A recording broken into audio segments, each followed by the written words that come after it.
Praise be Jesus in there. Now and forever. St. Louis IX really fulfilled these two commandments and thereby fulfilled the whole law. He's a patron saint of the Franciscan Third Order, together with St. Elizabeth of Hungary, and he was born on April 25th, 1214. His mother, Blanche of Castile, raised him to hate sin and love God. Traditionally she's called blessed, or some call her saint, but she was never officially beatified or canonized.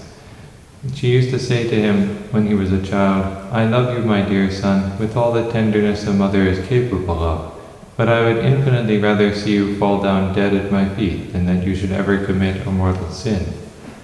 He never forgot those words, and never committed a mortal sin in his life, according to the testimony of his confessor during the Crusade. He confessed every Friday, and sometimes 2 or 3 times a week, and in order to keep his soul pure of sin. He grew up looking at everything in the light of the faith, and this attitude would save him from both vainglory and discouragement. He always knew that the good that came to him came from God, and that if he was passing through a trial, perhaps God was using it to purify him.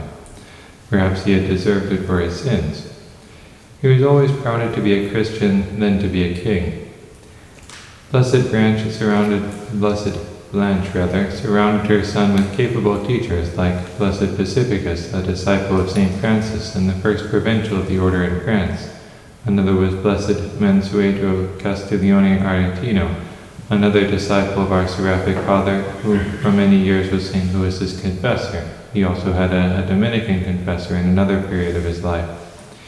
In 1226, the king, Louis's father, died, leaving the throne to his son, who was only 12 at the time. Blanche therefore became regent, but Louis was crowned immediately in order to stave off questions about the succession.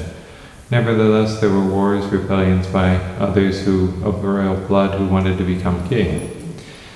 St. Louis is the only canonized king of France. When it was time for him to marry, he looked for what we most look for in a wife was virtue. He chose Margaret, daughter of the Count of Provence. He was 20 when he married, and despite abstaining from relations during days of penance, they had 6 girls and 5 boys. He was deeply religious, but that made him more determined to carry out his duties toward his nation. One day, after assisting at the first Mass in his chapel, he went to his study to attend to his other duties as king. During the second Mass, some people who were present saw the child Jesus appear on the altar, so they ran to get the king. But he replied, "Go back on your own. I believe it without seeing it." St. Louis was a Franciscan tertiary and also had Dominicans in his court. St. Thomas and St. Bonaventure were sometimes guests at his table. And he loved the Franciscans and Dominicans for their profession of poverty, and he also served the poor personally, and would even wash the feet of the poor. He wanted the people who served in the palace to be good, honest, and upright. He didn't permit anyone to use foul language, nor was anyone allowed to remain in the palace if he knew that they were living in mortal sin. In October 1244, the Christians in the Holy Land were badly defeated at Gaza by the Muslims. Later that year, St. Louis fell ill, and in December 1244, same year, he vowed to go on a crusade if he recovered, as indeed he did. This was the 7th Crusade. It took a few years to organize. This crusade was beneficial to his country, which is divided between North and South. There were some hard feelings from the conflict between the Albigensians and the Catholics. And having a common external enemy united the country. In 1248 he left for Cyprus, and his ultimate goal was to capture Jerusalem, but he didn't begin there.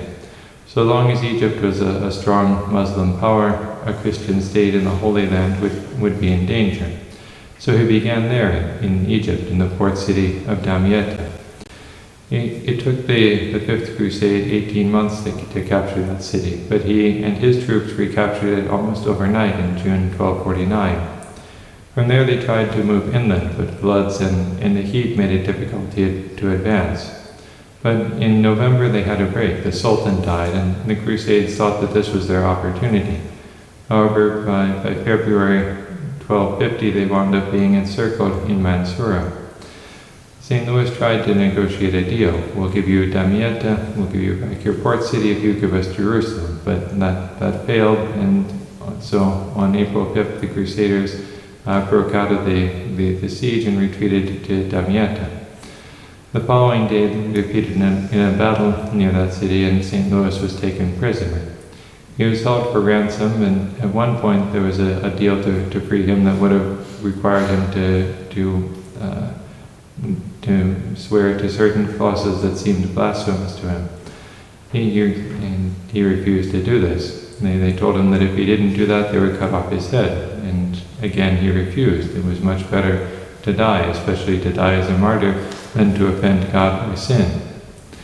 In the end, they didn't cut off his head, because that would mean losing the ransom, losing their negotiating power. So they proposed another deal, and finally the king was released after a month of captivity on May 8th.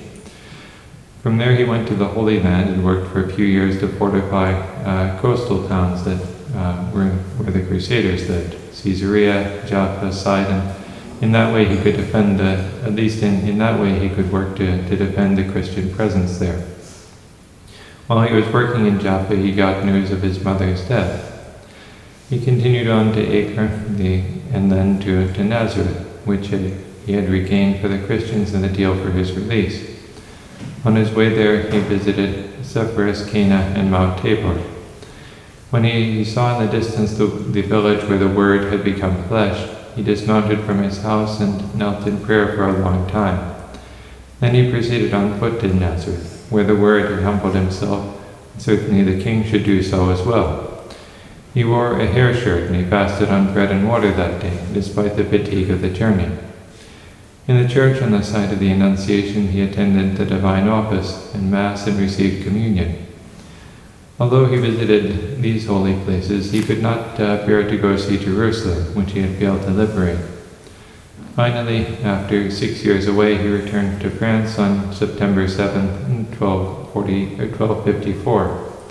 There were many things to attend to, many things to put in order in the country, and that took him about a dozen years. Afterwards, he wanted again to try to liberate the holy places, once again to free Jerusalem, the Holy Sepulchre. And so in 1267, he took the cross for the second time, leaving for what would be the Eighth Crusade. This time he would have a bigger army, and there was even hope of a North African ally. Once again, it took a few years to organize, but there was word that the leader of Tunisia was considering converting, so the Crusaders headed there first. They made their camp outside Carthage and waited for St. Louis's youngest brother, Charles of Anjou, the grandfather of St. Louis of Toulouse, to arrive with more troops. But while they were waiting, an epidemic broke out in the camp. The charitable king visited, cared for, and consoled the sick, in whom he saw Christ. Whatever you do to the least of these, you do to me. Then he too caught dysentery. And so he would not enter the earthly Jerusalem as he had wished, but the heavenly one. Before he died on August 25th, 1270, he spoke these words from the Psalms: "I will come into thy holy house, I will worship in thy holy temple, and I will sing to thy holy name." He died at 55 years of age after having been king for 43 years. Praised be Jesus and Mary. Now and forever.